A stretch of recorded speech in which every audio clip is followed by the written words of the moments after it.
you're ready.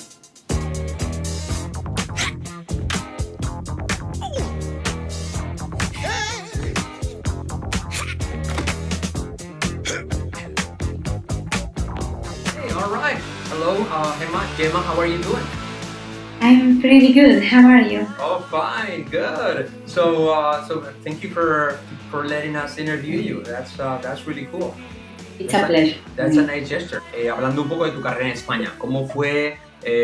¿Cuál fue tu progresión cuando empezaste? Pues bueno, yo vivía en Valencia, soy de Valencia, y en Valencia yo empecé a trabajar de bailarina desde los 16 años. Sí.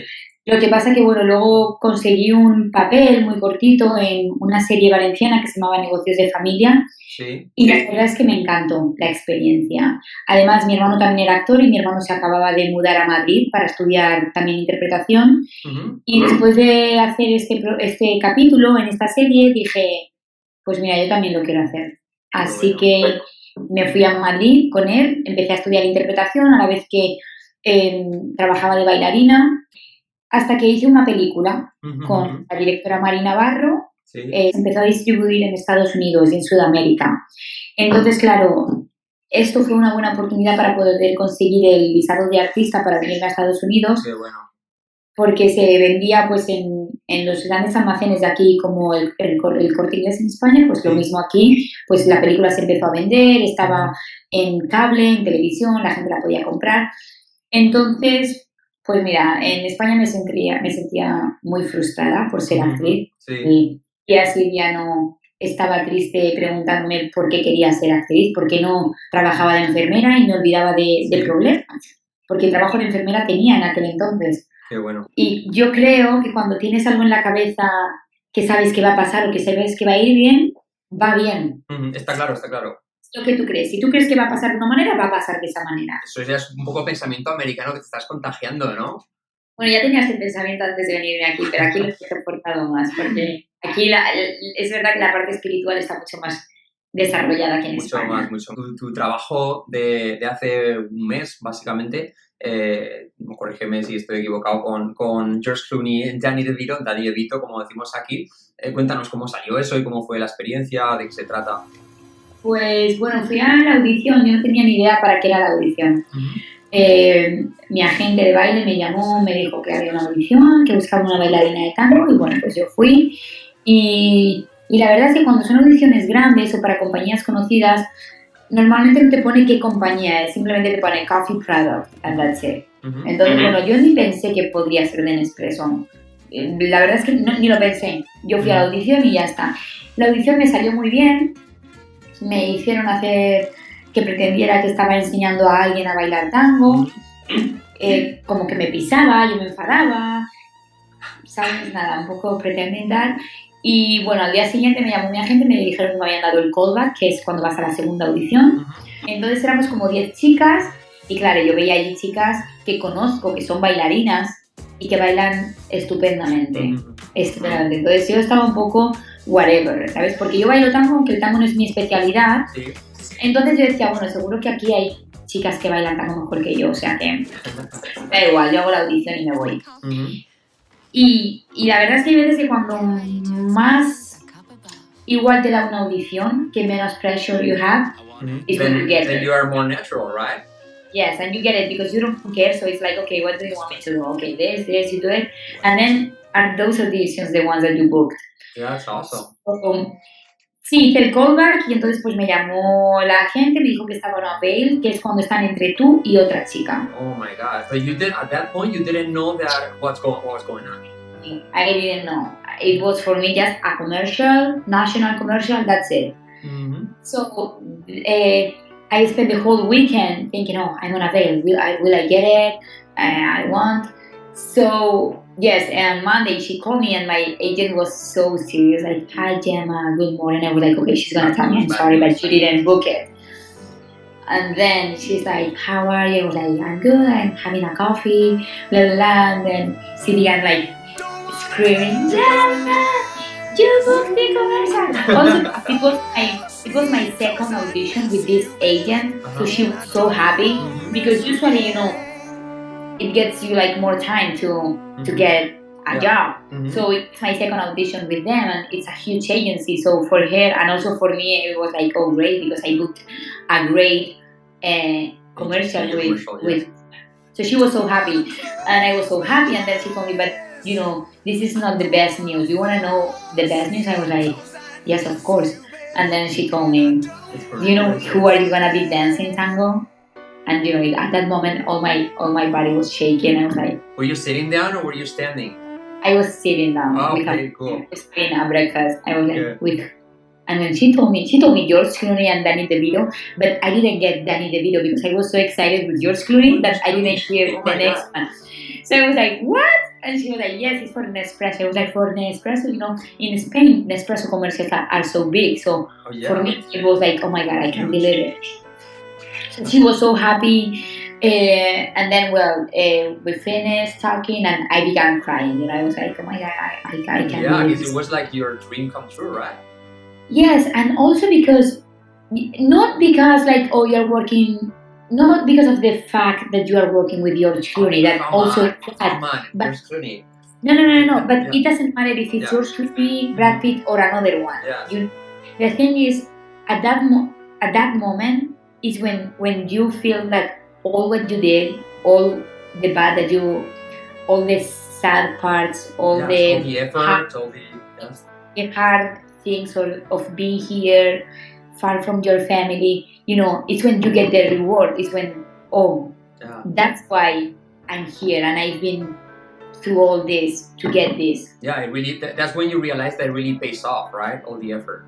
Yes, exactly. So I was crying because I was like, oh, I get it. I'm gonna get it. I mean, it's worth it being here. It's worth it being far from your family. It's worth feeling alone. It's worth it. That's what we want everybody to hear, right? You just reached what you wanted. From one day to another, your life can change. Yes. I was crying, It was a commercial, but it could have been a movie, So for me, I was so happy. I called my brother, my sister, my family. You were crying. You were crying like the Aerosmith song. I was crying when I met you. That's really cool. And she heard me crying. She was like, "Oh, what's happening?" I was like, "No, I got the commercial." She was like, "Oh, congratulations!" I was like, "But that's not the best." Yeah. And see with George Clooney, like, what? Oh man, that is awesome.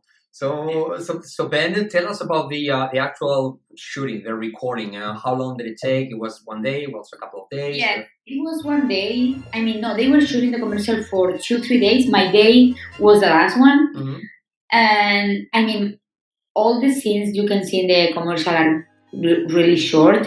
So I was on set maybe for 2 hours, 3 hours. And I mean, they make me feel so good. I mean, the whole time I was feeling it was the team of, like, the three of us. We were a team with George Clooney and Danny DeVito. They were treating me like one more, They were like maybe watching on the screen something, and they were like, George Clooney was like, Danny, Gemma, come here, like all together, Or Danny DeVito was showing us pictures in his phone, or we were talking about Spain. And, only the first 5-10 minutes, it was when I was like conscious about oh my God, I'm with two huge actors, I'm thinking all the movies I've seen about them, everything. But then after the 10 first minutes, I mean, for me, it was like they were normal people. Like you have known them for a long time. Yes. It felt like that. No, I mean, I was like, it's like I'm talking with my friends. Yeah. Also, when I finished, when I went to my car and, I had to come back home, I was like, oh my God, what I've done, like. Yeah. But that's a personality feature of American people. They're so natural and so laid back. They're like. It's so nice. That's so cool. And good. And so what did you talk to them about advice? Did they give you advice on anything or? Yes, they were telling, both of them were telling me how they began. When they moved here, George Clooney was telling me that he didn't have a car, so he would go to all the auditions with a bike. Oh my God. And then DeVito told me that at the beginning he was here for 4 years, then he moved back to his home, and then he came back, and it was when he began working. And so they were telling me all these stories, and when I was saying bye, George Clooney told me, don't give up, keep working, that's awesome. trying because you're gonna get it, blah blah blah blah blah. So, and Danny DeVito, is he a really funny guy? Is he so funny? He looks like it, right? He's hilarious. I mean, he's amazing. Yes, very cool. Do they speak any Spanish at all? Any of them? No, Danny DeVito was so concerned about, because he did this movie, cartoon movie called Lorac, where he plays the main character, and he did the voiceover in Spanish, in Russian, in all the languages. Oh, man, yes. So have you watched the movie? I was like, no. He was like, you should watch the movie because I did the Spanish version, and I had 3 coaches telling me how to speak Spanish, blah blah blah blah blah. So he and even when I say bye, he was like, please watch Lorac. Next time I see you, I'm gonna ask you if you saw Lorac. I was like, okay, I'm gonna watch it, and I did. Funny guy. Maybe next time you can be his Spanish coach. Yeah, maybe. You know, for yourself. That's good. Awesome. That's a great experience, really. And I think that it's going to help you a lot. Don't you think so? Like having worked in such a great event, great commercial. It always helps, I think. I mean, how? It depends. Yeah. But obviously, having worked with them, I mean, so far it's helping me to get new agents, better ones. So that's enough. You dancing actually with both of them. It's a few seconds with George Clooney, a few seconds with Danny DeVito, right? And then did you guys have to shoot it many times, or did you have to record it many times? It was like really easy, and I think maybe with George Clooney we shot it like more times, but because it was the first one, he was nervous. So, maybe he was nervous. No, because they were trying to figure out how to move the camera and how to put the lights, so it took more time just because of that. But with Danny DeVito, it was really, really fast. But Danny DeVito was telling, let's do another one more for fun. Yeah, let's do it. And he was holding me, and he was like, oh, I feel so good here. Let's shoot another one. Just act natural. Look natural. Yeah, it's like, okay, I mean, I don't mind staying here the whole day shooting with them. So yeah, I bet.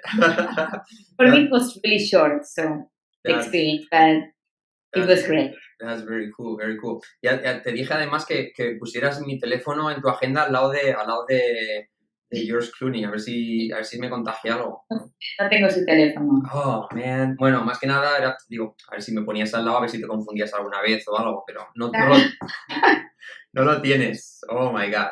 Bueno. What do you think about English? Does it open doors? Is it important? Would you recommend everybody to study it? Yes, I mean, completely. When I moved here, I didn't understand anything. I was like completely lost. Never, no one told me you are pronouncing this bad or wrong. Never. So for me, I didn't even know about the accent. I mean, I didn't know that this thing exists. Yes. You know. Yes. So when I moved here, it was when I began realizing all the vowels, all the different sounds that they have that we don't have. And you have to train your mouth because we are not used to do this tour, we are not used to do all these sounds that they have. So if you don't practice, it's impossible to make it. Motivation too, to give them motivation. Motivation and how important is speaking English. Because when I was in the school, for me, I didn't care about the English. Yes, I know. But we need motivation. It's funny how in Spain, after 20 years learning English, after 20 years going to school, you don't like music and you don't like English. Because they treat you already like you are a superstar. Oh, that's awesome. Even that they don't know you, or they, or you are a bad actress, or, I mean, it doesn't matter. They respect you. En España, cuando vas a una audición, sabes, los casting directors saben que tienen la varita mágica para, si te tocan, eres la estrella, si no. Y muchas veces vas a una audición y no te hacen sentir bien, pero no ya no como actriz, sino como persona, porque hay veces yo he ido a audiciones en las que ni me han mirado a la cara, ni me han dicho hola, ¿qué tal? O hola, Gemma, o hola, yo soy bla, bla, bla, ¿sabes? Me llamo. Nada, simplemente entra, ponte la marca y sin mirarte en la cara. Aquí eso no pasa. Sí. Aquí cuando entras en una audición, te saludan, son respetuosos, son polite, ¿sabes? Y también tienen muy en cuenta que a lo mejor tú hoy no eres nadie, pero en un día eso puede cambiar. Y eso aquí lo tiene todo el mundo metido en la cabeza. Y nada, nosotros encantados de haber tenido. Te vamos a seguir la pista. Seguro que, vamos, este nombre se tiene que acordar todo el mundo porque dentro de muy poco tiempo estamos seguros con esa actitud y esa sonrisa y con tu inglés vas a estar en muchos sitios. Y decías en cuanto a tus trucos de conquista, ¿no? Que sean lanzados, eso es importante, ¿no? Que toda la gente tenga seguridad, que pues eso es válido para todo en la vida, ¿no? Porque aunque la chica te diga que se te diga que no, ¿qué más da? ¿Qué más da? Si es... Quiere decir que no, que te lo diga cuanto antes. Claro que sí, fíjate. Pero ser valiente. Bueno, y hacerla reír, ¿no? Que yo veo que yo te he pillado 3 o 4 veces que te has reído. Es broma. Ok, pues nada, muchas gracias. Your English is awesome, and I hope I can see you in a little while. I'll show you one of our classes and see if you like it too. But definitely only for little things because it's awesome. You're totally bilingual, and yes, it's paying off. Your stay there in the US. Thank you very much, and see you soon. Thank you. All right, take care. Bye. Bye.